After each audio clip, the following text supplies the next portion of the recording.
معزز سامعین کرام، معزز بھائیوں، بزرگوں، دوستوں، اللہ رب العزت کا بہت بڑا انعام اس خالق ارض و سما کی یہ خاص توفیق اور فضل ہے کہ جس رب کائنات نے ہمیں اپنے گھر میں جمع ہونے کی توفیق بخشی۔ دعا ہے کہ رب کائنات ہمارا یہ مل بیٹھنا چند لمحے اللہ اپنی رضا کے لیے قبول فرمائے، اور رب کائنات سن کے، سنا کے، سمجھ کے اللہ عمل کی توفیق نصیب فرمائے۔ اللہ رب العزت سے دعا کریں کہ یہ جو ننھے منھے پھول بچے جنہوں نے یہ محنت کی ہے اور جن اساتذہ نے یہ انہیں شوق دلایا، اور والدین جن کی یقیناً اس میں کوشش محنت شامل ہے، اللہ ان تمام بچوں کو اپنے والدین کے لیے اللہ بہترین صدقہ جاریہ بنائے، اور رب کائنات ان کے سینوں کو اللہ قرآن و سنت کے علم کے لیے اللہ کھول دے۔ رب کائنات ان کے ہاتھوں پر اللہ خیر کو جاری فرمائے۔ پیارے بھائیوں، یہ دنیا کی زندگی، اس کی مثال آپ یوں سمجھیں کہ جس طرح ایک طالب علم کمرہ امتحان میں داخل ہوتا ہے، ایک خالی آنسر شیٹ اس کے ہاتھ میں تھما دی جاتی ہے، اور ادھر وقت اس کا شروع ہو جاتا ہے۔ اب وہ طالب علم اس کمرہ امتحان میں جو 2.5-3 گھنٹے کا اس نے ٹائم گزارنا ہے، اب یہ اس کی مرضی ہے کہ وہ سارا وقت ضائع کر دے یا کہ اس اپنے وقت کو وہ قیمتی بنا لے، لیکن اس امتحان کے دوران جو کچھ یہ لکھے گا اسی کا کل رزلٹ اور نتیجہ اس کی آنکھوں کے سامنے آئے گا۔ میرے پیارے بھائیوں، میری اور آپ کی زندگی بھی ایسے ہی ہے۔ جب انسان اس دنیا میں آتا ہے تو ہر انسان کچھ وقت کے لیے اس دنیا میں آ کے پھر یہاں سے چلا جاتا ہے۔ کسی انسان نے بھی یہاں ہمیشہ اور سدا نہیں رہنا۔ یہ انسان کی مرضی ہے کہ اپنے ان لمحات کو وہ کتنا قیمتی بناتا ہے، اور اپنی اس اصلی اور ابدی زندگی کے لیے اسے کتنا فکر ہے، اور اخروی کامیابی کے لیے یہ کتنی محنت کرتا ہے۔ کل قیامت کا دن ہوگا، انسان اللہ کے سامنے جب پیش ہوگا، رب کے سامنے یہ حاضری رسول معظم صلی اللہ علیہ وسلم نے اس کا ایک نقشہ بیان فرمایا۔ رسول اللہ صلی اللہ علیہ وسلم فرماتے ہیں، جامع ترمذی کی روایت، سیدنا عدی بن حاتم بیان کرتے ہیں، ما منکم من رجل الا سیکلمہ ربہ یوم القیامہ لیس بینہ وبینہ ترجمان ثم ينظر ایمن منہ فلا ينظر شیئا الا شیئا قدمہ ثم ينظر اشأم منه فلا ينظر شيئا الا شيئا قدم ثم ينظر تلقاء وجهه فتستقبله النار اتقوا النار ولو بشق تمرة۔ نبی صلی اللہ علیہ وسلم فرماتے ہیں کہ لوگوں، ایک عدالت لگنے والی ہے جہاں انسان نے پیش ہونا ہے، اور لفظ عدالت سنتے ہی انسان کے ذہن میں ایک تصور آتا ہے کہ شاید دنیا کی عدالت کی طرح وہاں جھوٹ بھی چلے گا، وہاں رشوت بھی چلے گی، وہاں جھوٹی گواہیوں کا سہارا اور آسرا بھی ہوگا، وہاں اپنے حمایت کرنے والے ماں باپ، بہن بھائی، وہ بھی ساتھ نبھانے کے لیے تیار ہوں گے، اور کچھ نہیں تو انسان اپنی دولت استعمال کر کے، پیسہ لگا کے، اپنا کوئی وکیل وہ تو انسان خرید سکتا ہے جس کو اپنے معاونت میں کھڑا کر سکتا ہے۔ میرے پیارے بھائیوں، یاد رکھیں، میرے رب کے سامنے جو پیشی ہے، اللہ کے سامنے جو حاضری ہے، رسول اللہ صلی اللہ علیہ وسلم فرماتے ہیں، ما منکم من رجل، اہل علم جانتے ہیں کہ یہ نکرہ ہے، اور نکرہ کے اندر ایسا عموم ہوتا ہے، ہر انسان، ما منکم من رجل، کوئی امیر ہے یا غریب ہے، کوئی بادشاہ ہے یا فقیر ہے، کوئی نمازی ہے یا بے نماز ہے، کوئی مسلمان ہے یا کافر ہے، کوئی مرد ہے یا عورت ہے، ما منکم من رجل الا سیکلمہ ربہ یوم القیامہ، فرمایا تم میں سے ہر ایک نے اللہ کے سامنے کھڑے ہونا ہے، لیس بینہ و بینہ ترجمان، جب رب کے سامنے کھڑے ہوگے تو درمیان میں کوئی وسیلہ نہیں، کوئی ترجمان نہیں، کوئی درمیان میں واسطہ نہیں، براہ راست انسان اللہ کے سامنے پیش ہوگا۔ کس کیفیت میں ہوگا؟ نبی صلی اللہ علیہ وسلم فرماتے ہیں ثم ينظر ایمن منہ، انسان جب اللہ کے سامنے حاضر ہوگا تو انسان وہاں نظر اٹھائے گا اپنی دائیں جانب، فلا ينظر شيئا الا شيئا قدم، جب دائیں طرف نظر اٹھائے گا تو وہ سب کچھ اس کی آنکھوں کے سامنے، پوری زندگی کی وہ کتاب کھلی ہوئی اس کی نظروں کے سامنے ہوگی، وہ دن تھا یا رات تھی، وہ تنہائی تھی یا سب کے سامنے تھا، وہ رات کی تاریکی اور تنہائی اور خلوت تھی یا دن کی روشنی اور اجالے تھے۔ فرمایا زندگی کا ایک ایک لمحہ وہاں اس کی کتاب زندگی اس کی نظروں کے سامنے کھول کے رکھ دی جائے گی۔ فرمایا جب دائیں طرف دیکھے گا لیکن اگر اچھے اعمال نہ کیے ہوئے گھبرائے گا، پریشان ہو کے بائیں طرف نظر اٹھائے گا، فلا ينظر شيئا الا شيئا قدم، وہاں بھی وہی سب کچھ، اس کی زندگی کی وہ کتاب کھلی اس کی نظروں کے سامنے ہوگی۔ فرمایا وہاں انسان پھر سامنے نظر اٹھائے گا، فتستقبلہ النار، وہاں انسان کا انجام اس کی نظروں کے سامنے دہتی آگ کی شکل میں ہوگا۔ اللہ ہم سب کو محفوظ فرمائے۔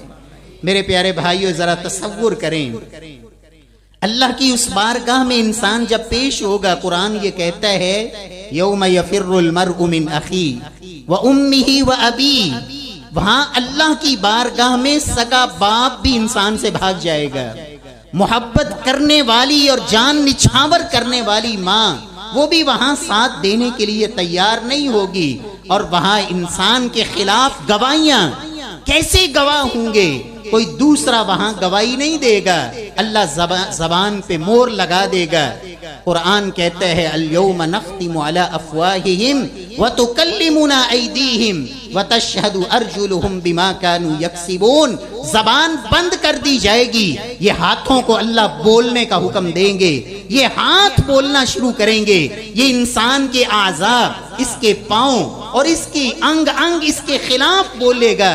ہاتھ کہیں گے یا اللہ فلاں وقت تھا، فلاں لمحہ تھا، اس نے میرے ساتھ یہ جرم کیا تھا۔ آنکھیں انسان کے اپنے اعضاء یہ انسان کے خلاف گواہیاں دے رہے ہوں گے، اس لیے کہ یہ وہ گواہ ہیں کہ جن کو انسان جھوٹا نہیں کہہ سکے گا کہ یا اللہ اس کی تو دنیا میں میرے ساتھ دشمنی تھی، یہ تو میرا مخالف تھا، یہ تو دنیا میں میرے ساتھ عداوت رکھتا تھا، اس لیے اس کی گواہی کی کوئی ویلیو نہیں۔ رب کسی کی گواہی پیش نہیں کرے گا، اس کے اعضاء کو اس کے خلاف گواہ لائے گا۔ وہاں انسان کے سامنے حقوق لینے والوں کی قطار لگی ہوگی، اگر دنیا میں ظلم کرتا رہا، زیادتی کرتا رہا، حق کھاتا رہا، یتیموں کا مال اور اسی طرح بیواؤں کا مال، اور کسی کو گالی، کسی کو تھپڑ، کسی کے بھی ظلم، نبی صلی اللہ علیہ وسلم فرماتے ہیں یأتی یوم القیامہ، فرمایا قیامت والے دن جب رب کے سامنے یہ آئے گا، نمازیں لے کے، روزے لے کے، صدقات، خیرات، عبادات لے کر، لیکن حقوق العباد کے اندر کوتاہیاں، وہ سارے حق لینے والے وہاں کھڑے ہوں گے۔ پیارے بھائیوں، انسان کے ذہن میں یہ شاید سوچ آ جائے کہ وہاں چلو کوئی سفارش نہیں، وہاں اپنے ساتھ نہیں دے رہے، تو شاید مال کا ہی بات بن جائے۔ اللہ فرماتے ہیں اگر وہاں کوئی زمین بھر کے سونے کی بھی لے آئے گا فلا يقبل من، وہ بھی قبول نہیں کی جائے گی، حالانکہ کوئی لا بھی سکے گا۔ اللہ رب العزت ہمیں اس وقت کے لیے اللہ تیاری کی توفیق نصیب فرمائے۔ پیارے بھائیوں، میں اور آپ اگر چاہتے ہیں کہ اللہ ہمیں وہاں سرخرو کر دے، وہاں ہم کامیاب پلٹیں، تو پیارے بھائیوں وہاں کا ایک وکیل اس کو دنیا سے ساتھ لے کے جانا ہوگا، اور وہ ایسا وکیل ہے جس کی سفارش اور جس کی وکالت اتنی زبردست ہے کہ جس کے حق میں وہ وکیل کھڑا ہو گیا رب کی بارگاہ میں، تو زبان نبوت سے محمد مصطفیٰ صلی اللہ علیہ وسلم نے گارنٹی دی ہے، لوگوں وہ سفارشی ایسا ہے، وہ وکیل ایسا ہے جس کے حق میں اس نے سفارش کر دی، اللہ اس کی سفارش کو قبول ہی نہیں کرے گا صرف، بلکہ اس وکیل کے ساتھ اس بندے کو روانہ کرے گا اور وہ وکیل اسے جنت میں پہنچا کے چھوڑے گا۔ اللہ ہمیں اس وکیل سے تعلق نصیب فرما دے۔ اور وہ وکیل کیا ہے؟ جو اللہ کی عدالت میں میری اور آپ کی وکالت کرے گا، وہاں سفارشی بنے گا، وہاں مال نہیں کام آئے گا۔ قرآن نے کہا یوم لا ينفع مال ولا بنون، لوگوں دنیا میں تمہیں مال پہ بڑا ناز ہوتا ہے، آج کتنے لوگ اپنے مال کی وجہ سے غرور میں، گھمنڈ میں، تکبر میں مبتلا، اپنے مال کی وجہ سے لوگوں کے اوپر ظلم زیادتیاں کرنے والے، اپنے مال کے نشے میں انسان کو انسان نہ سمجھنے والے۔ قرآن کہتا ہے یوم لا ينفع مال ولا بنون، اللہ کی عدالت میں، رب کی بارگاہ میں مال نے تمہیں کوئی نفع نہیں دینا، مال نہیں نفع دے گا۔ وہاں نفع کیا دے گا؟ وہاں سفارشی کون آئے گا؟ رسول معظم صلی اللہ علیہ وسلم نے فرمایا تھا لوگو القرآن شافع مشفع وماہل مصدق من جعلہ امامہ قادہ الی الجنہ ومن جعلہ خلفہ ساقہ الی النار۔ لوگو قرآن ایک ایسا اللہ کا کلام ہے، شافع مشفع، یہ ایک زبردست سفارشی ہے، اور ایسا سفارشی مشفع جس کی سفارش کی قبولیت کی گارنٹی محمد مصطفیٰ صلی اللہ علیہ وسلم نے دی ہے۔ فرمایا من جعلہ امامہ، جس نے دنیا میں اس قرآن کو اپنا رہبر بنایا، رہنما بنایا، اس قرآن کی روشنی میں اپنی زندگی کے زاویوں کو طے کیا، اس قرآن کے مطابق زندگی بسر کی، اس کی تلاوت کو اپنا معمول بنایا، اس کے احکامات کو سمجھا، سیکھا، پڑھا، اس کے لیے وقت نکالا۔ فرمایا من جعلہ امامہ قادہ الی الجنہ، جس نے اس قرآن سے محبت کی، اس قرآن سے تعلق مضبوط کیا، یہ قرآن اس کو پکڑ کے لے جائے گا، اور کہاں لے کے جائے گا؟ فرمایا اللہ کی جنت میں لے کے جائے گا۔ ومن جعلہ خلفہ ساقہ الی النار، اور جس نے قرآن سے دوستی کی بجائے دشمنی لگائی، فرمایا ماہل مصدق، یاد رکھنا قرآن اس کے خلاف رب کی بارگاہ میں گواہی دے گا۔ اللہ کا قرآن کہ اے پروردگار، اس کے پاس دنیا کے ہر کام کے لیے وقت تھا، دنیا کے ہر دھندے کو سمجھنے کے لیے اس کے پاس بڑا وقت تھا، اس نے سب کچھ کیا، انگریزوں کے اقوال یاد کیے، بڑی لمبی لمبی اس نے مضامین اور سمریاں یاد کی، اور پتہ نہیں کاروباری معاملات میں یہ بڑا زیرک اور بڑا سمجھدار اور بڑا ہوشیار تھا۔ 1 سے 10 کیسے بنانے ہیں، 10 کو 100 میں کیسے تبدیل کرنا ہے، 100 سے 1000 کیسے لانا ہے، 1000 سے لاکھ کیسے کمانا ہے، یہ سارے سلسلے اسے یاد تھے، اسے ازبر تھے، لیکن نہیں آتا تھا تو اللہ کا قرآن اوپر دیکھ کے پڑھنا بھی نہیں آتا تھا، اور اگر بچپن میں کسی نے پڑھا دیا تو ساری زندگی اسی طرح ہی پڑھتا رہا، وہ غلط پڑھ لیا یا صحیح پڑھ لیا، کبھی پرواہ نہ کی کہ اللہ کے اس قرآن اور کلام کو بھی میں وقت دوں، اور حالت یہ رہی 60 سال کا نمازی ہے لیکن سورۃ الفاتحہ کا بھی ترجمہ نہیں آتا، سورہ اخلاص کا معنی نہیں آتا، معوذتین کا مفہوم نہیں آتا، اللہ کے قرآن کے ساتھ تعلق صرف اس حد تک ہے۔ میرے پیارے بھائیوں، پھر یاد رکھیں اللہ کے نبی صلی اللہ علیہ وسلم نے فرمایا القرآن حجت لک او علیک، اے مسلمان سن لے، قرآن کے 2 رنگ ہیں، تیسرا کوئی رنگ نہیں، حجت لک او علیک، یہ اللہ کا قرآن یا تیرے حق میں سفارشی ہوگا یا تیرے خلاف، یہ مقدمہ اللہ کی عدالت میں دائر کرنے والا ہوگا۔ یہ 2 ہی پہلو ہیں قرآن کے، اب فیصلہ تو نے کرنا ہے کہ قیامت والے دن یہ قرآن واقعی میرا سفارشی ہے یا کل قیامت والے دن یہ قرآن میرے خلاف گواہ بن کے آئے گا۔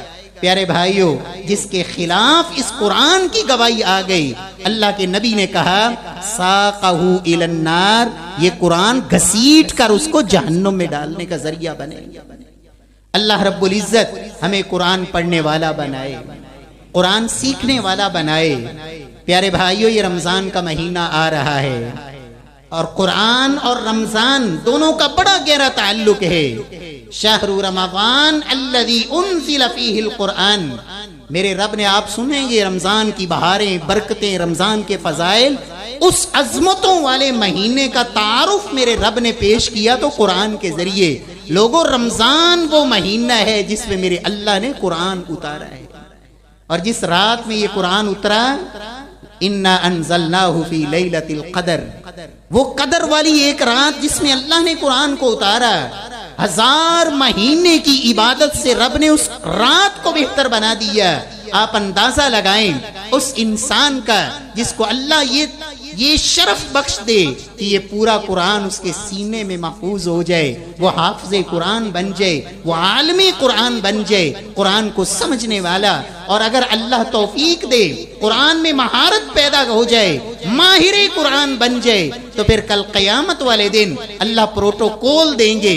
آج دنیا پروٹوکول کی بھوکی ہے، ہر بندہ اس چاہت اور تڑپ میں لگا ہوا ہے کہ مجھے عزت ملے۔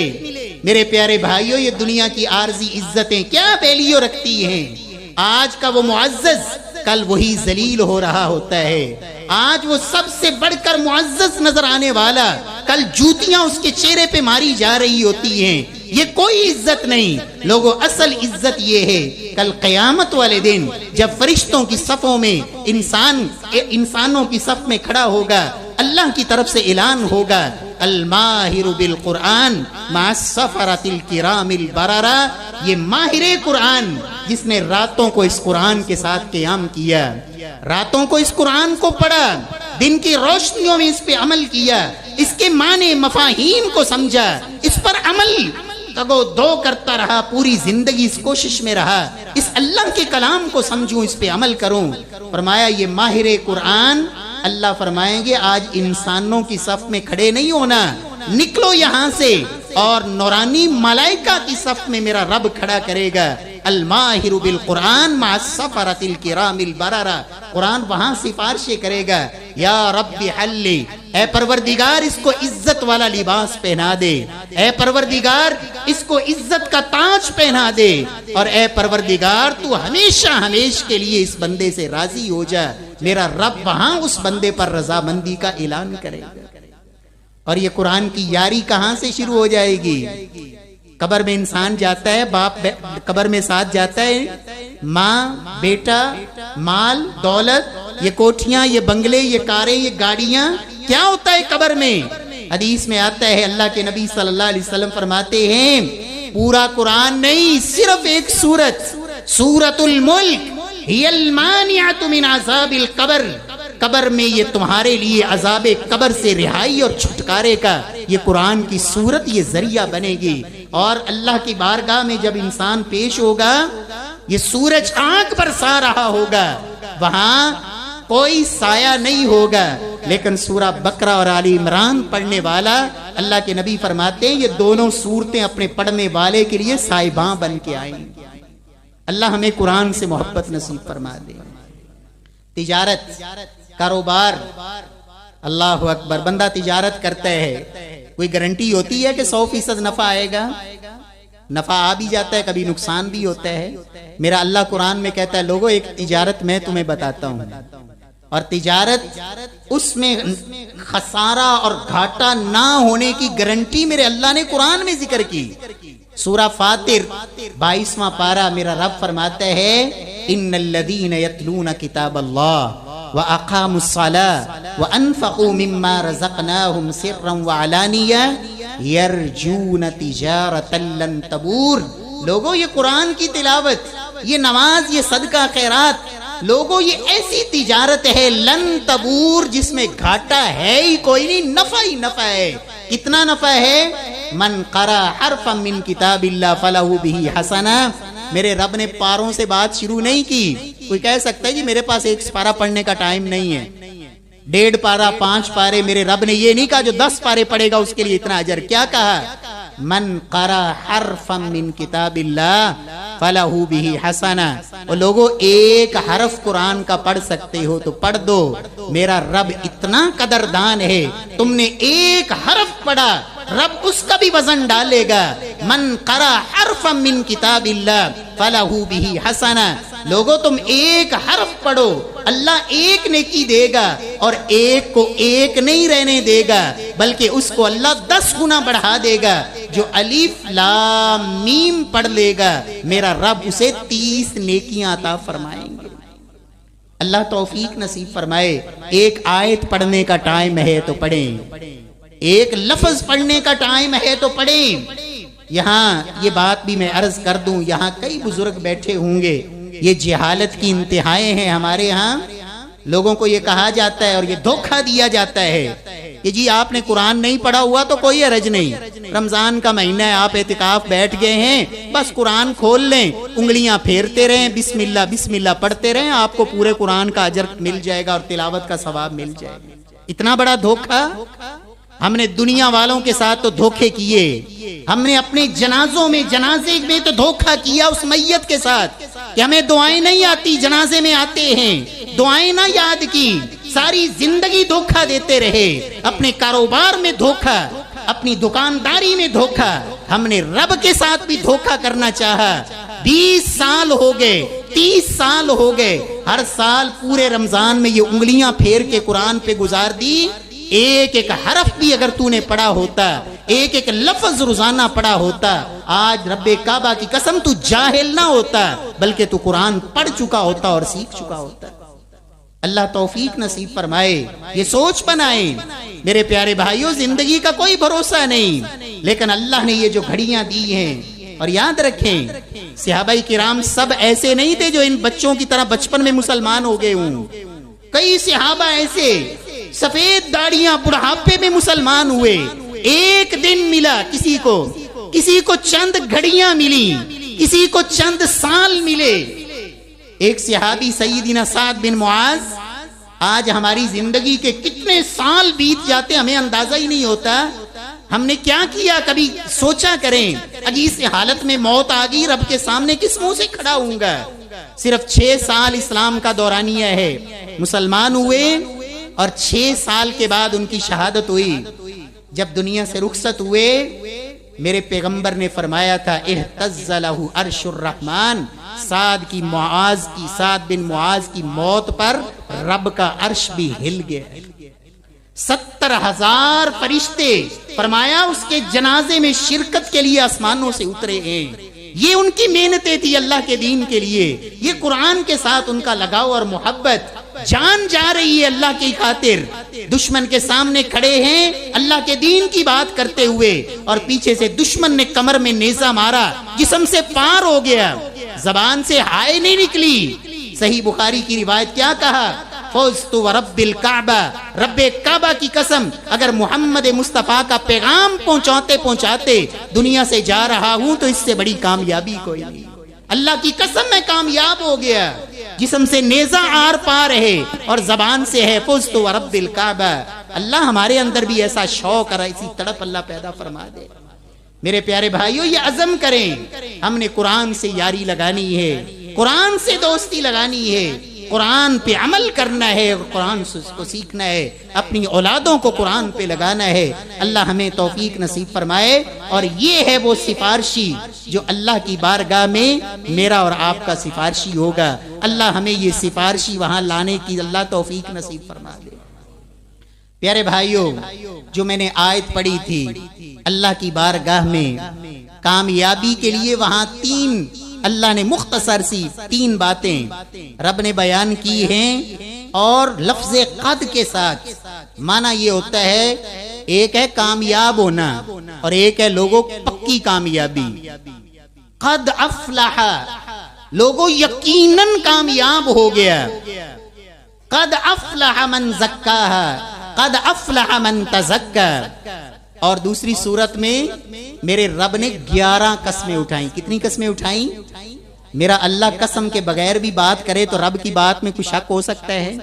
ایمانداری سے بتائیں اللہ سے بڑھ کر کسی کی سچی بات ہو سکتی ہے؟ ومن اصدق من اللہ قیلا، لوگوں اللہ سے سچی بات کسی کی نہیں. لیکن آپ اندازہ لگائیں میرا رب ایک قسم نہیں، دو قسم نہیں، تین قسمیں نہیں، 11 قسمیں اٹھائی میرے پروردگار نے.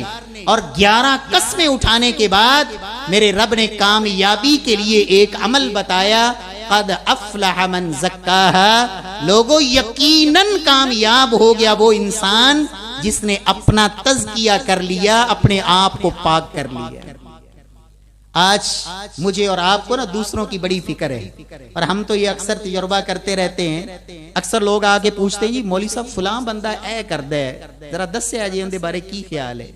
فلاں یہ کرتا ہے، فلاں یہ کرتا ہے، فلاں یہ کرتا ہے. ہمیں اپنی کوئی پرواہ نہیں، میں کیا کرتا ہوں. میرے رب نے یہ نہیں تجھ سے پوچھنا کہ تیرا محلے والا فلاں کیا کرتا تھا، فلاں کیا کرتا تھا. میرے رب نے پوچھنا ہے تو کیا کرتا تھا.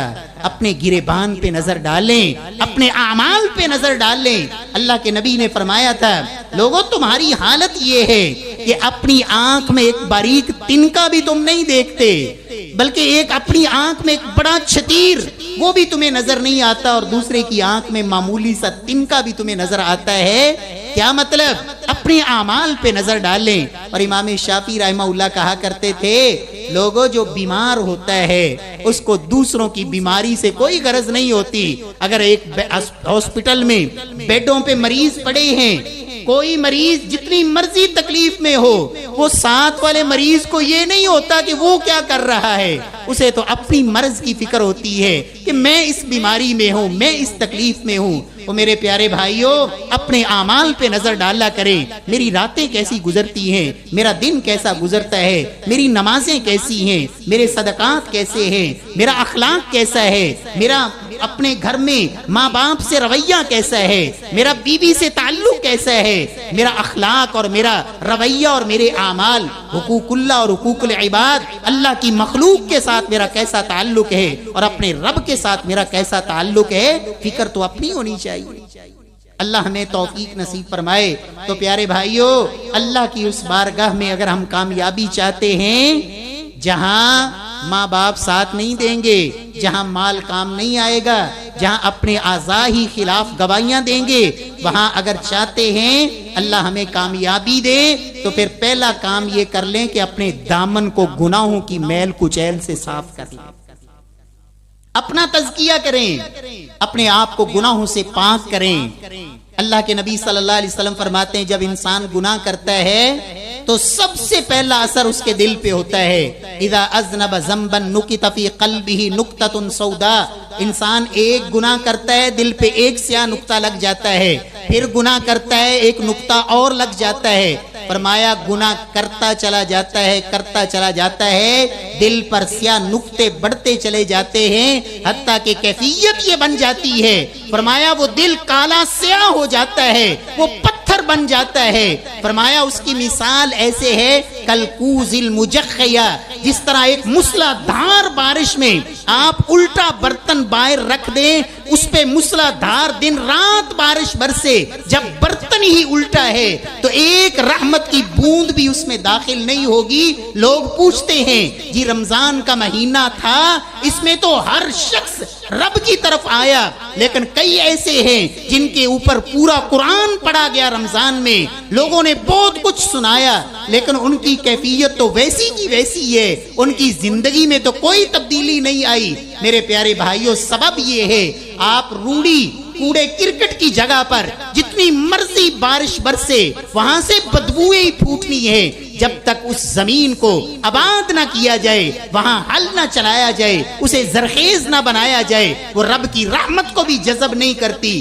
جب تیرا دل ہی اندر سے کالا ہے، جس دل میں حسد بھرا ہوا، بغض بھرا ہوا، کینہ بھرا ہوا اور گناہوں کی نفرت بھری ہوئی اور اسی طرح گناہوں کی محبت بھری ہوئی، اللہ کے قرآن سے دوری، دین کی محبت نہیں، اہل ایمان کی محبت نہیں، علماء سے نفرت، علماء کی غیبتیں، یہ تیرے دل کے اندر سمائی ہوئی. جب دل ہی کالا ہو چکا ہے تو پھر پیارے بھائی یہ رمضان کی رحمتیں اور برکتیں اس دل میں کیسے سمائیں گی؟ پہلا حل یہ ہے، اگر چاہتے ہیں تو اپنے دل کو گناہوں کی اس غلاظت اور پلیدگی سے پاک کریں، اپنے گناہوں کو صاف کریں۔ گناہ دو طرح کے ہوتے ہیں عموماً۔ ایک گناہ وہ ہوتے ہیں جو لوگوں کو بھی نظر آتے ہیں۔ ایک بندہ نماز نہیں پڑھتا، لوگوں کو پتا ہے یہ بے نماز ہے، زکوٰۃ نہیں دیتا، سود کھاتا ہے، کسی کے اوپر ظلم کرتا ہے، یتیم کا حق مار کے بیٹھا ہے، کسی کی جائیداد پہ قبضہ جمائے ہوئے ہے، کسی کا پلاٹ قبضے میں لیے ہوئے ہے، یتیم بھتیجوں بھانجوں کا حق دبا کے بیٹھا ہے، بہنوں کو وراثت سے حق دینے کے لیے تیار نہیں۔ اتنا بڑے ظلم اور لوگوں کے سامنے واضح کچھ گناہ ایسے ہوتے ہیں جنہیں ظاہری گناہ کہا جاتا ہے، اور کچھ گناہ ایسے ہوتے ہیں جو لوگوں کو نظر نہیں آتے، وہ صرف میرا اللہ دیکھتا ہے۔ وہ کیسے گناہ ہوتے ہیں؟ دل میں کبر ہے، تکبر۔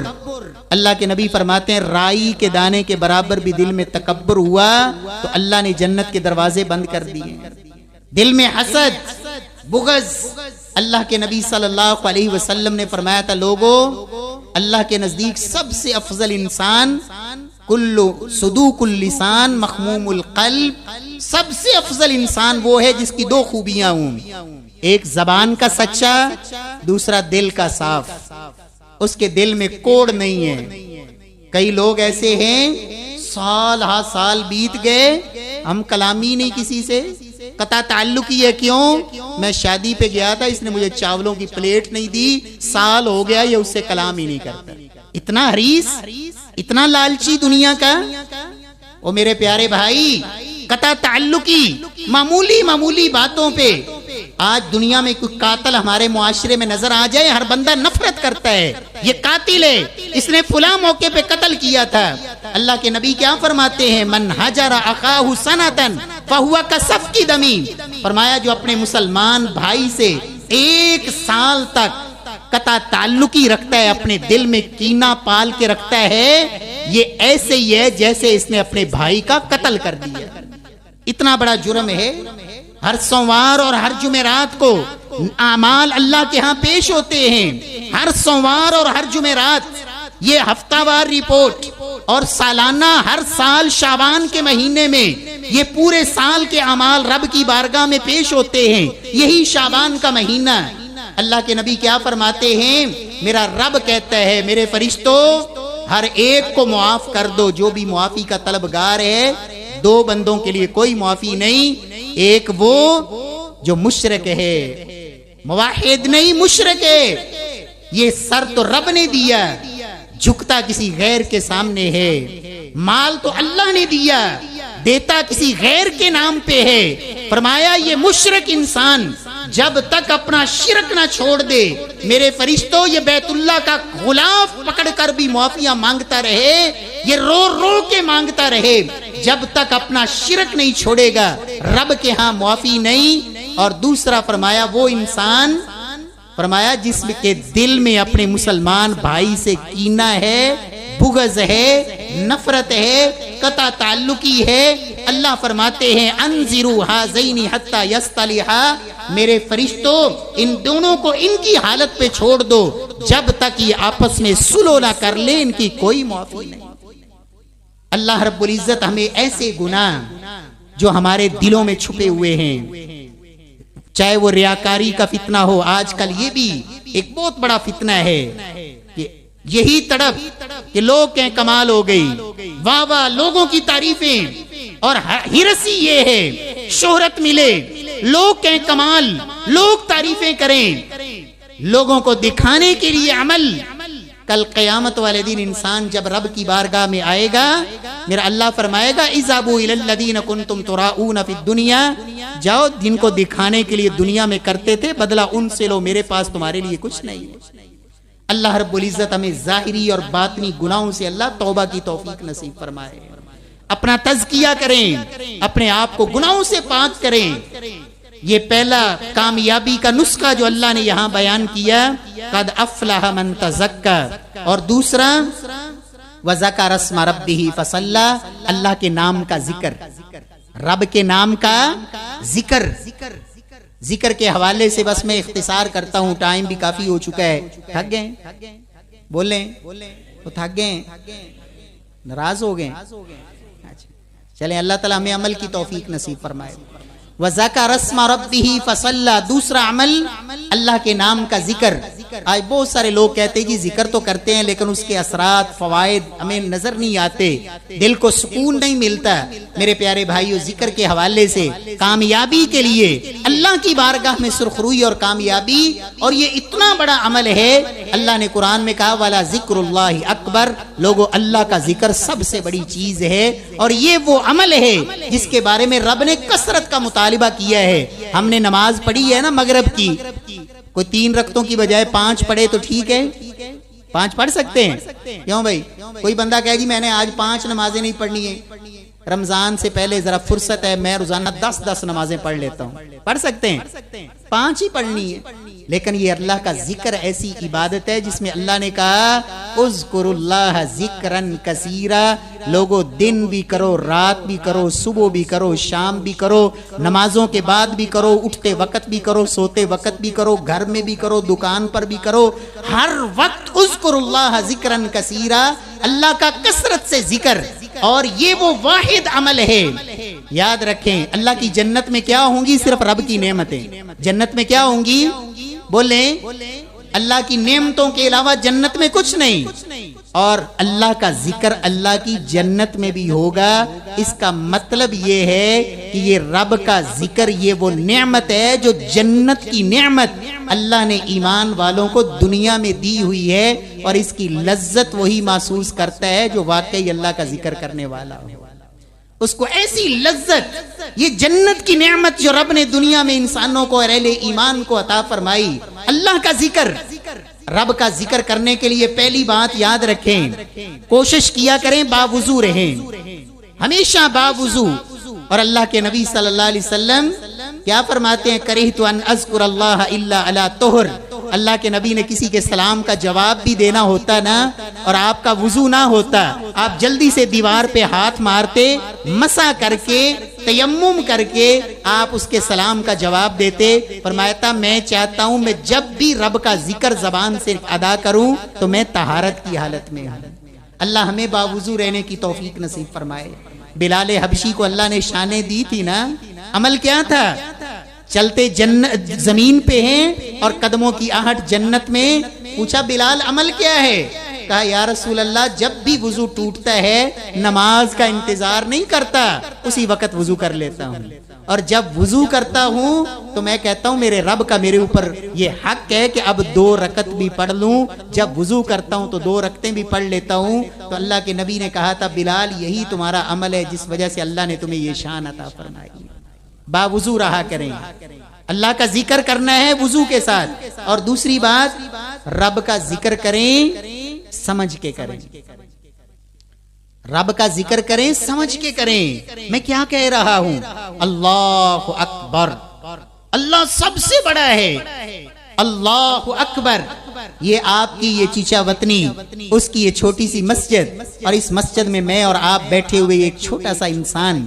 کہاں اس مسجد سے بڑی یہ آپ کا پورا شہر، اور اس پورے شہر سے بڑا پھر یہ آپ کا پورا صوبہ، اور صوبے سے پھر بڑا ملک، اور ملک سے پھر بڑی یہ پورا ایک بر اعظم، اور پھر یہ پوری زمین. اس پوری زمین سے بڑے بڑے سیارے.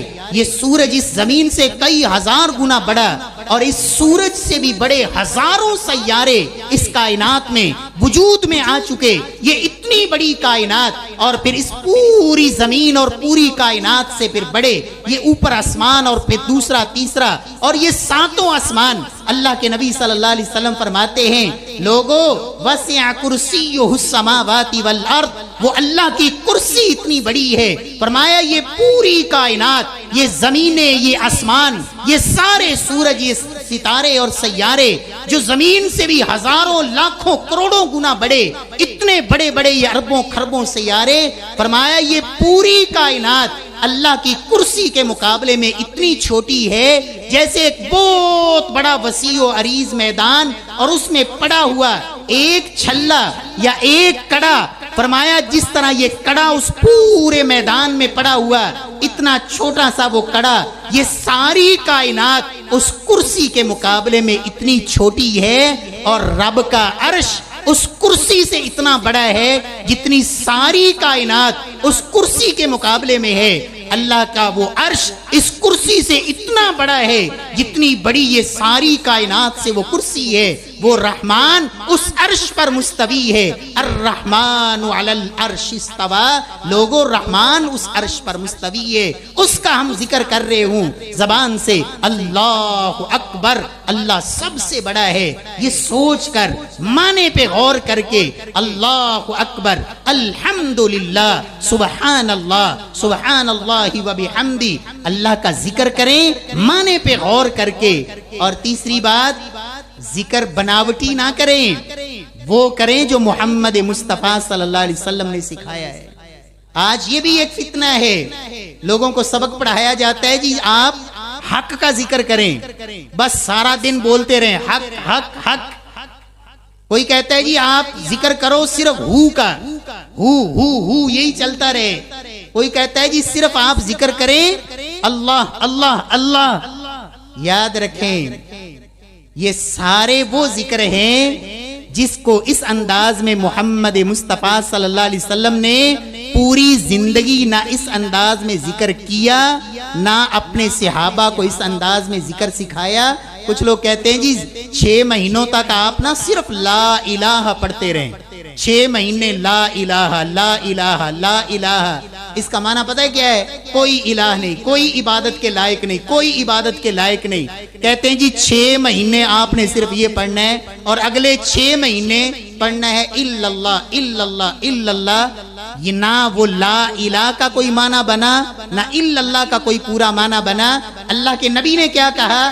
افضل الذکر لا الہ الا اللہ۔ اللہ کے نبی نے فرمایا سب سے افضل ذکر لا الہ الا اللہ ہے۔ اس لیے یہ جو ذکر کے انداز ہے نا اچھل کود والے، یہ اچھلنا ادھر سے ادھر ادھر سے ادھر، مسجد کے اندر بھنگڑے اور ڈانس، اور یہ اللہ کے نبی نے ایسے لچھن بانڈے، صحابہ کو نہ سکھائے نہ یہ طریقہ ہے۔ یہ سب کی سب وہ دین میں رائج بدعات ہیں۔ اللہ ہمیں کیا کہتے ہیں؟ وَاذْكُرُوهُ، لوگوں ذکر کرو، کما ہداکم، جیسے اللہ نے تمہیں سکھایا ہے۔ تو رب نے کیسے سکھایا ہے؟ جو محمد مصطفیٰ صلی اللہ علیہ وسلم نے سکھایا ہے۔ اللہ ہمیں اس انداز میں ذکر نصیب فرمائے۔ وَذَكَرَ اسْمَ رَبِّهِ، اللہ کے نام کا ذکر۔ اللہ رب العزت ہمیں توفیق سے نوازے۔ اور آخری بات، تیسری جو کامیابی کے لیے جو مختصر سا نسخہ یہاں 3 آیتوں میں، پہلا کیا تھا؟ تزکیہ، اپنے آپ کو پاک کریں، اور دوسرا اللہ کے نام کا ذکر۔ میں اس زیادہ تفصیلات میں نہیں جاتا، وگرنہ آپ کو اذکار بتاؤں، یہ ایک لمبا موضوع ہے۔ آپ سبحان اللہ پڑھیں، الحمدللہ پڑھیں، سبحان اللہ و بحمدی پڑھیں، لا حول ولا قوت الا باللہ پڑھیں۔ اب یہ سارے ذکر ہیں، اور ان کی ہر ایک کے الگ الگ بے شمار فضائل ہیں۔ اللہ رب العزت ہمیں توفیق نصیب فرمائے۔ اللہ کے رسول فرماتے ہیں اہل جنت بھی ایک بات پہ افسوس کریں گے جنت میں جانے کے بعد بھی۔ کس بات پہ؟ حالانکہ جنت میں انہیں سب کچھ مل جائے گا، لیکن ایک بات پہ جنتی بھی افسوس کریں گے کہ ہماری زندگی کی وہ مجلس، وہ محفل، وہ گھڑیاں جو ہم نے دنیا میں کسی جگہ پہ بیٹھ کے گزار دیں اور وہاں اللہ کا ذکر نہیں کیا، کاش اس وقت میں بھی ہم اللہ کا ذکر کر لیتے، آج جنت میں ہمارے درجے اور بلند ہوتے۔ اللہ ہمیں توفیق سے نوازے۔ آخری بات، قد افلح من تزکا وذکر اسم ربہ فصلی۔ تیسرا کام کیا ہے کہ نماز پڑھی اس میں۔ کیا پڑھی؟ نماز۔ اللہ اکبر، یہ ایک الگ مستقل موضوع ہے، لیکن چونکہ ماشاءاللہ مجھے بڑی خوشی ہوئی کہ یہ ننھے منھے پھول اللہ نے کتنا ان کا جذبہ ان کے اندر پیدا کیا، اور کیا شان ہے ان کی کہ 40 دن تک، اور کچھ بچوں نے تو 80 دن تک تکبیر اولا کے ساتھ۔ تکبیر اولا کا پتہ کیا مطلب ہوتا ہے؟ کہ امام جب صف میں نماز مصلی پہ کھڑا ہو کر پہلی تکبیر کہے نا اللہ اکبر، تو یہ پہلے سے صف میں موجود ہوں، یہ ہے تکبیر اولا۔ یہ کیا ہے؟ تکبیر اولا کہ انہوں نے صف میں کھڑے ہو کے اس نماز کو پا لیا۔ اللہ کی قسم یہ لذت جن کو نصیب ہو جائے نمازوں کی، آج ہماری نمازیں بے روح کیوں ہیں؟ ہمیں نماز میں سکون کیوں نہیں ملتا؟ اس لیے کہ ہم نے نماز پڑھی یا ظالموں والی، یا منافقوں والی، یا چوروں والی۔ پتہ ہے منافقوں والی نماز کیا ہوتی ہے؟ اللہ کے قرآن میں رب نے کہا منافقوں کی نماز یہ ہے یخادعون اللہ وہو خادعهم واذا قاموا الى الصلاة قاموا کسالى یراؤون الناس ولا یذکرون اللہ الا قلیلا۔ فرمایا لوگوں یہ منافقوں کی نماز ہے کہ جب نماز میں کھڑے ہوتے ہیں تو ان کے اوپر سستی چھائی ہوئی ہوتی ہے، جمائیاں آ رہی ہیں، توجہ کہیں اور ہے، نماز کے اندر کھڑے ہیں۔ فرمایا یخادعون اللہ، صرف دھوکہ دینے کے لیے، یراؤون الناس، کسی نے دھکے سے بھجوا دیا، باپ کو دکھانے کے لیے، بھائی کو دکھانے کے لیے، لوگوں کا منہ رکھنے کے لیے، یہ کیا کہیں گے نماز نہیں پڑھتا۔ یراؤون الناس، اللہ کے لیے نہیں، لوگوں کے لیے۔ اور فرمایا تیسری علامت یہ ہے ولا یذکرون اللہ الا قلیلا، نماز بھی پڑھتے ہیں تو ٹھونگوں والی نماز، نہ قیام میں اللہ کا پورا ذکر، نہ رکوع میں پورا ذکر، نہ سجدے میں پورا ذکر، نہ تشہد میں پوری دعائیں۔ فرمایا ولا یذکرون اللہ الا قلیلا، یہ ٹھا ٹھا اور نقر عربان۔ اللہ کے نبی نے فرمایا، صحیح مسلم کی روایت ہے، فرمایا لوگوں تلک صلاۃ المنافق، یہ منافق آدمی کی نماز ہوتی ہے جو بیٹھا رہتا ہے، ادھر اذان ہو گئی، اقامت ہو گئی، نماز ہو گئی، جماعت گزر گئی، اذانیں سنتا رہا، کوئی پرواہ نہیں، بیٹھا رہا بیٹھا رہا بیٹھا رہا۔ فرمایا حتی اذا غربت الشمس، جب سورج بالکل غروب ہونے کے قریب پہنچتا ہے، قام فنکر اربعا، جلدی سے بھاگا، مسجد میں آیا، نکر اربعا، 4 ٹھونگے مارے۔ اللہ کے نبی نے کیا لفظ بولے؟ 4 ٹھونگے۔ ولا یذکر اللہ الا قلیلا، فرمایا اللہ کا ذکر بڑا تھوڑا۔ فرمایا لوگوں یہ نماز تو ہے لیکن مومنوں والی نہیں بلکہ منافقوں والی۔ اللہ ہمیں ایسی نماز سے محفوظ فرمائے، اللہ ہمیں ایسی نماز سے بچائے۔ پیارے بھائیوں، آج لوگ کہتے ہیں جی یہ نماز کے بعد دعا نہیں کرتے۔ میں کہتا ہوں دعائیں کرنی چاہیے، لیکن میں ایک اور بات بھی کہتا ہوتا ہوں، اگر ہم نے وہ نماز پڑھی ہوتی نا جو اللہ کے نبی نے اپنے صحابہ کو سکھائی ہے، نماز کی وہ دعائیں ہم نے نماز میں یاد کر کے مانگی ہوتی جو اللہ کے نبی صحابہ کو سکھاتے تھے، تو رب کعبہ کی قسم، نماز ایک ایسی چیز ہے کہ دنیا آخرت کی کوئی خیر اور بھلائی ایسی نہیں ہے جو آپ نماز میں اپنے رب سے مانگ نہ لیتے ہو۔ اس لیے کہ ہم نے نماز وہی بچپن میں جو کسی نانی ماسی چاچی نے سکھا دی بچپن میں، وہ چند دعائیں، آج 60 سال کا نمازی ہے لیکن سجدے میں وہی ایک سبحان ربی الاعلی پہ پوری زندگی گزار دی۔ نمازی تو ہے لیکن دعائے استفتاح میں اس نے آج تک یہی پڑھا، سبحانک اللہم و بحمدک و تبارک اسمک و تعالی جدک ولا الہ غیرک۔ اور میرے پیارے بھائی، اگر تو نے وہ دعائیں جو اللہ کے نبی نے صحابہ کو سکھائی وہ تو نے یاد کی ہوتی اور ان دعاؤں کو نماز میں صرف پڑھتا نہ بلکہ مانگتا، اللہ کے سامنے نماز میں کھڑا ہو کر ان دعاؤں سے رب کو پکارتا۔ اللہ کے نبی کی 2 دعائیں نماز کی، صرف میں ترجمے سے مختصر سے انداز میں آپ کو سمجھاتا ہوں۔ نماز کے آغاز میں جو آپ نے دعا سکھائی، سیدنا ابو ہریرہ نے پوچھا یا رسول اللہ آپ نماز کے شروع میں کیا پڑھتے ہیں؟ تو آپ نے کیا کہا؟ اللہم باعد بینی و بین خطایای کما باعدت بین المشرق والمغرب۔ ابھی نماز شروع ہوئی ہے، اے اللہ میں گناہوں کی گٹھڑیاں اٹھا کے تیرے سامنے حاضر ہوا ہوں، گناہوں میں ڈوبا ہوا، اللہ مجھے گناہوں سے اتنا دور کر دے جتنا مشرق اور مغرب کا فاصلہ ہے، اللہ میرے گناہوں کو مجھ سے اتنا دور کر دے، اللہ میرے گناہوں کو پانی سے دھو دے، برف سے دھو دے، اولوں سے دھو دے، اللہ مجھے گناہوں سے ایسے پاک صاف کر دے جس طرح سفید کپڑا میل کچیل سے پاک صاف کیا جاتا ہے۔ یہ ابھی نماز کے آغاز کی دعا ہے۔ اور تشہد میں سلام پھیرنے سے پہلے اللہ کے نبی نے حکم دیا لوگوں تشہد میں یہ دعا مانگا کرو، اللہم انی اعوذ بک من عذاب القبر، اے اللہ میں قبر کے عذاب، قبر کے انگارے، قبر کے سانپ، قبر کے بچھو، قبر کی تنہائیاں، قبر کی ہولناکیاں، اللہ ان سارے عذابوں سے تیری پناہ چاہتا ہوں، وَأَعُوذُ بِكَ مِنْ عَذَابِ جہنم، اے اللہ جہنم کے عذابوں سے تیری پناہ چاہتا ہوں، وَأَعُوذُ بِكَ مِنْ فِتْنَةِ الْمَسِيحِ الدَّجَّالِ، اے اللہ اس دنیا کا جو سب سے بڑا فتنہ ہے دجال کا فتنہ، اللہ اس فتنے سے تیری پناہ چاہتا ہوں، اللہم انی اعوذ بک من المأثم والمغرم، اے اللہ میں تمام گناہوں سے اور اے اللہ قرض کے بوجھ سے پناہ چاہتا ہوں، اللہم انی اعوذ بک من فتنة المحیا والممات، اے اللہ زندگی اور موت کے ہر فتنے سے تیری پناہ چاہتا ہوں۔ اللہ کے نبی فرماتے ہیں تشہد میں یہ دعا پڑھو، مانگو اللہ سے، اور ہم نے ساری زندگی نمازیں پڑھی لیکن آج تک یہ دعا پڑھی نہیں ہوگی۔ اللہ رب العزت ہمیں نماز کو سیکھنے کی توفیق دے۔ قرآن میں اللہ نے کیا کہا ہے، لوگوں نماز تو بے حیائی سے روک دیتی ہے۔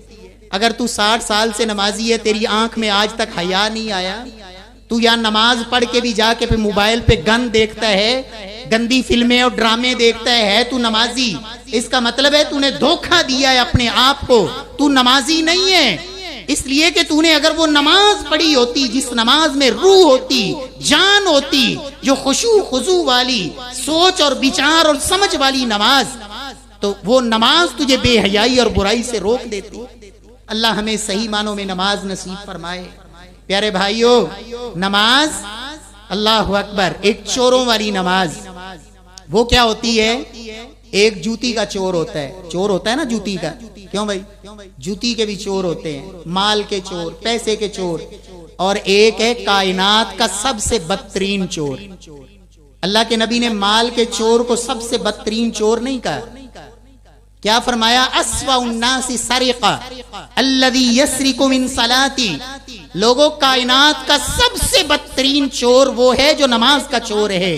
صحابہ کرام نے کہا وَكَيْفَ يَسْرِقُ مِن صَلَاتِي، یا رسول اللہ یہ نماز کی چوری کیا ہوتی ہے؟ فرمایا الذی لا یتم رکوعها ولا سجودها، جس کی نماز میں رکوع سجدے مکمل نہیں ہوتے، یہ نماز پڑھ کے فارغ ہوتا ہے، نامہ اعمال میں لکھا جاتا ہے کہ کائنات کا بدترین چور چوری کر کے مسجد سے نکل رہا ہے۔ اللہ رب العزت ہمیں چوروں والی نماز سے محفوظ فرمائے۔ آج بہت سارے لوگ کہتے ہیں یہ نماز پڑھو جمعے دی بھی پڑھو، ہم کہتے ہیں نہیں، نماز پڑھو اور وہ پڑھو جو محمد مصطفیٰ صلی اللہ علیہ وسلم نے سکھائی ہے۔ اگر نماز ویسے ہر طرح کی پڑھنی درست ہوتی، اللہ نے جبریل کو آسمان سے اتارا، 10 نمازیں جبریل امین نے محمد مصطفیٰ کو پڑھائیں، اور اللہ کے رسول صلی اللہ علیہ وسلم نے منبر پر کھڑے ہو کر صحابہ کو پوری نماز پڑھائی۔ کہا میرے صحابہ میں منبر پہ کھڑا ہو کر نماز پڑھ رہا ہوں تاکہ تم میری نماز کو دیکھو اور سیکھو۔ اللہ کے رسول صلی اللہ علیہ وسلم کے سامنے آج آپ کی اس مسجد میں کوئی بندہ نماز پڑھے، اور ایک وہ شخص جو مسجد نبوی میں نماز پڑھے اور ہے بھی عام آدمی نہیں بلکہ صحابی رسول، کون ہے؟ بولے صحابی، اور ایک دفعہ نماز نہیں پڑھی، کتنی دفعہ پڑھی؟ 3 دفعہ، 3 دفعہ نماز پڑھی اللہ کے نبی کی نظروں کے سامنے۔ اس نماز میں قیام بھی تھا، رکوع بھی تھا، سجدہ بھی تھا، نماز تھی، اللہ کے نبی کے سامنے پڑھی۔ لیکن اللہ کے رسول کیا کہتے ہیں؟ ارجع فصلی فإنک لم تصلی، میرے صحابی نماز پڑھ، تو نے نماز پڑھی نہیں۔ 3 دفعہ پڑھنے کے بعد کہا یا رسول اللہ مجھے نماز سکھا دیں، کیسے پڑھوں؟ آپ نے قیام کا طریقہ سکھایا، رکوع کا طریقہ سکھایا، سجدے کا طریقہ سکھایا۔ میرے پیارے بھائیو، اللہ کی قسم نماز میں یہ ایک انگلی کی حرکت، یہ ہاتھ کہاں باندھنے ہیں، یہ ہاتھ کیسے اٹھانے ہیں، انگلیاں کیسے ہوں گی، سجدے میں ہاتھ کہاں رکھنے ہیں، انگلیاں بند ہوں گی یا کھلی ہوں گی، پیچھے سے ایڑیاں ملی ہوں گی یا کیا کھلی ہوں گی، ایک ایک ادا کو صحابہ کرام نے محفوظ کیا اور بیان کیا۔ پیارے بھائیو، اللہ کے نبی نے کہا تھا قیامت والے دن ایک بدبخت ایسا بھی آئے گا، ان الرجل لیصلی 60 سنہ ولا تقبل له صلاۃ، فرمایا ایک شخص آئے گا اس نے 60 سال نمازیں پڑھی ہوں گی لیکن لا تقبل له صلاۃ، رب کے ہاں ایک نماز بھی قبول نہیں ہوگی۔ اللہ ہمیں ایسی نمازیں نصیب فرمائے جو اللہ کے ہاں قبول ہو جائے۔ اللہ ہمیں مقبولیت والی نمازیں نصیب فرمائیں، اور وہ نماز ہوگی جو محمد مصطفیٰ صلی اللہ علیہ وسلم کے طریقے کے مطابق ہوگی۔ اللہ رب العزت ہمیں عمل کی توفیق نصیب فرمائے۔ اللہ رب العزت سے دعا ہے خالق ارض و سما، جو کچھ ہم نے بیان کیا، سیکھا، سکھایا، اللہ مجھے بھی اور آپ کو بھی اللہ عمل کی توفیق نصیب فرمائے. جیسے آج اللہ کے گھر میں جمع ہیں, اللہ ہم سب کو اپنی جنتوں میں بھی جمع فرمائے. جن بھائیوں نے اس پروگرام کا اہتمام کیا, کوشش کی, اللہ رب العزت ان کی نیکی کو قبول فرمائے. آپ بھائی تشریف لائے, وقت دیا, اللہ سب کا آنا اپنی رضا کے لیے قبول فرمائے. اللہ ان ننھے پھنے پھولوں کو جو یہاں پڑھ رہے ہیں اور وہ اساتذہ ہمارے بیٹے بھائی قاری عبد الوحید صاحب جو یہاں محنت کر رہے ہیں, اللہ ان کی محنت کو قبول فرمائے. اور اللہ رب العزت ان کی اس جد و جہد کو اللہ شرف قبولیت سے نوازے. ان بچوں کو اللہ اساتذہ والدین کے لیے اللہ آنکھوں کی ٹھنڈک بنائے, صدقہ جاریہ بنائے. اس مسجد کی رونق کو اللہ مزید دوبالا فرمائے. اور اللہ کے گھر سے محبت کرنے والے, اس کے لیے فکر مند ہونے والے اور اللہ کے گھر کی آباد کاری کی فکر کرنے والے, اللہ ان کے گھروں کو آباد فرمائے. اللہ ان سب سے راضی ہو جائے. اے اللہ ہم سب کا یہاں بیٹھنا قبول فرما. سبحان ربک رب العزت عما یصفون وسلام علی المرسلین والحمد للہ رب العالمین. دعا فرمائیں جو بیمار ہیں اللہ سب کو شفا نصیب فرمائے, جو فوت ہو گئے اللہ ان سب کی مغفرت فرمائے, اور امت مسلمہ کے لیے دعا کرے. ہاں یہ بات بھی سن لے. ابھی الحمدللہ نماز کا وقت بھی ہو چکا ہے, ماشاءاللہ باوضو بیٹھے ہیں اللہ کے گھر میں. ابھی اذان ہوگی اور اذان کے بعد ہی نماز ہوگی. انشاءاللہ آپ نماز پڑھ کے جائیے. جن کا وضو نہ ہو وہ اٹھ کے جلدی سے وضو بھی بنا لیں. اذان کے دوران دعا کریں اللہ تعالی ہمارا یہ بیٹھنا بھی قبول فرمائے, اور اللہ تمام مسلمانوں کی حالت پہ رحم فرمائے. اللہ ہماری زندگی میں ماہ مقدس رمضان کا مہینہ اللہ ہمیں نصیب فرمائے, اور اس میں اللہ ہماری عبادات کو قبول فرمائے. یا رب لک الحمد کما ینبغی لجلال وجهک ولعظیم سلطانک. اللهم لک الحمد کلہ ولک الشکر کلہ والیک یرجع الامر کلہ. اللهم لک الحمد کما تحب وترضى. یا حنان یا منان یا رحیم یا کریم یا ذی الجلال والاکرام. اللهم صل علی محمد وعلى آل محمد كما صليت على إبراهيم وعلى آل إبراهيم إنك حميد مجيد. اللهم بارك على محمد وعلى آل محمد كما باركت على إبراهيم وعلى آل إبراهيم إنك حميد مجيد. ربنا ظلمنا أنفسنا وإن لم تغفر لنا وترحمنا لنكونن من الخاسرين. ربنا آتنا في الدنيا حسنة وفي الآخرة حسنة وقنا عذاب النار. اللهم أذهب البأس رب الناس واشف أنت الشافي لا شفاء إلا شفاؤك شفاء لا يغادر سقما. الہ العالمین پروردگار جتنے مسلمان بیمار ہیں اللہ سب کو شفائے کاملہ عاجلہ نصیب فرما. اللہ جو بزرگ بیمار ہیں, بچے بیمار ہیں, مائیں بہنیں گھروں میں, اسپتالوں میں, نوجوان, اے اللہ جو بھی بیمار ہیں اللہ اپنی رحمت کرم فضل کے ساتھ اللہ بیماروں کو شفا نصیب فرما. اے اللہ میرے چچا جان وہ بھی بیمار ہیں اللہ ان کو صحت والی ایمان والی اللہ زندگی نصیب فرما. اللہ شفائے کاملہ عاجلہ نصیب فرما. الہ العالمین پروردگار ہم سب گنہگار ہیں, خطا کار ہیں اے اللہ, لیکن تیری رحمت سے مایوس نہیں. اللہ اپنی رحمت کے ساتھ ہمارے گناہوں کو معاف فرما. اللہ ہماری خطاؤں سے درگزر فرما. اللہ ہمارے گناہوں کو نیکیوں میں تبدیل فرما. اللہ ہمیں گناہوں سے سچی توبہ نصیب فرما. اللہ اپنی بارگاہ میں ہماری توبہ کو قبول فرما لے. اللہ ہمارے دلوں کو حسد بغض کینے سے صاف کر دے. اللہ ہمارے دلوں میں اپنی محبت اور اپنا تقوی ہمیں نصیب فرما دے. الہ العالمین پروردگار جو بھی مسلمان مومن موحد دنیا سے چلے گئے اللہ سب کی مغفرت فرما. اللہ جن کے ماں باپ فوت ہو گئے اللہ ان کی قبروں کو جنت کے باغ بنا. اللہ اولاد کو ان کے لیے صدقہ جاریہ بنا. اللہ جن کے ماں باپ زندہ ہیں اللہ ان کو ایمان والی, صحت والی, خوشی والی زندگی نصیب فرما. اولاد کو ماں باپ کی آنکھوں کی ٹھنڈک بنا. اللہ ہماری اولادوں کو قرآن کے حافظ بنا, دین کے قاری اور اے اللہ عالم باعمل بنا. اے اللہ ان کے سینوں کو قرآن و سنت کے علم کے لیے اللہ کھول دے. اللہ جن کے پاس اولاد نہیں اللہ تیری خزانوں میں کوئی کمی نہیں, پروردگار اپنی رحمت سے انہیں نیک اور صالح اللہ اولاد نصیب فرما.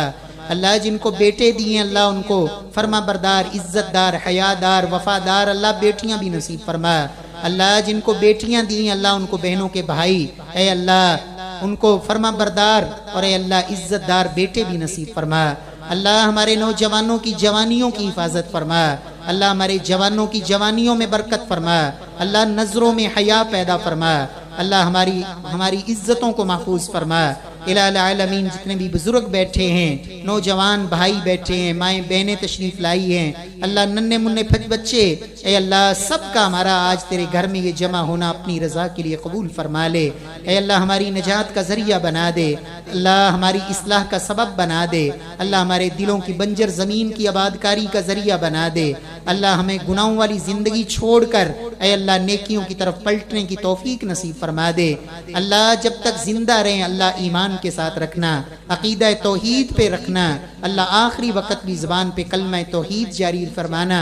اے اللہ کل قیامت والے دن اپنے محبوب کی شفاعت نصیب فرمانا، اللہ اپنے محبوب کی شفاعت نصیب فرمانا، اللہ اپنے محبوب کی شفاعت نصیب فرمانا، حوض کوثر کے جام نصیب فرمانا، اے اللہ اپنے نبی کے یاروں سے وفاداری نصیب فرمانا، اے اللہ اپنے نبی کے یاروں سے سچی محبت نصیب فرما، اور اے اللہ ان کے نقش قدم پر چلنے کی توفیق نصیب فرما، کل قیامت والے دن ان کا ساتھ نصیب فرمانا۔ اے اللہ اس مسجد کو آباد فرما، اس کی رونقوں میں اضافہ فرما، یہاں محنت کرنے والوں کی محنتوں کو قبول فرما، اللہ اس مسجد کی بنیاد رکھنے والے، اس کے لیے جگہ دینے والے، اس کو بنانے والے، اور اے اللہ آج تک اس کی آبادکاری کی فکر کرنے والے جو دنیا سے چلے گئے، اللہ ان کی قبروں کو جنت کے باغ بنا، ان کی مغفرت کا ذریعہ بنا، جو زندہ ہے ان کی زندگیوں میں برکت فرما، اللہ ہماری نیک تمناؤں کو پورا فرما۔ اللہم ربنا تقبل منا انکا انت السمیع العلیم وتب علینا انکا انت التواب الرحیم، وصلی اللہ تعالی علی خیر خلقہ محمد وعلی آلہ واصحابہ واہل بیتہ وذریتہ اجمعین برحمتک یا ارحم الراحمین۔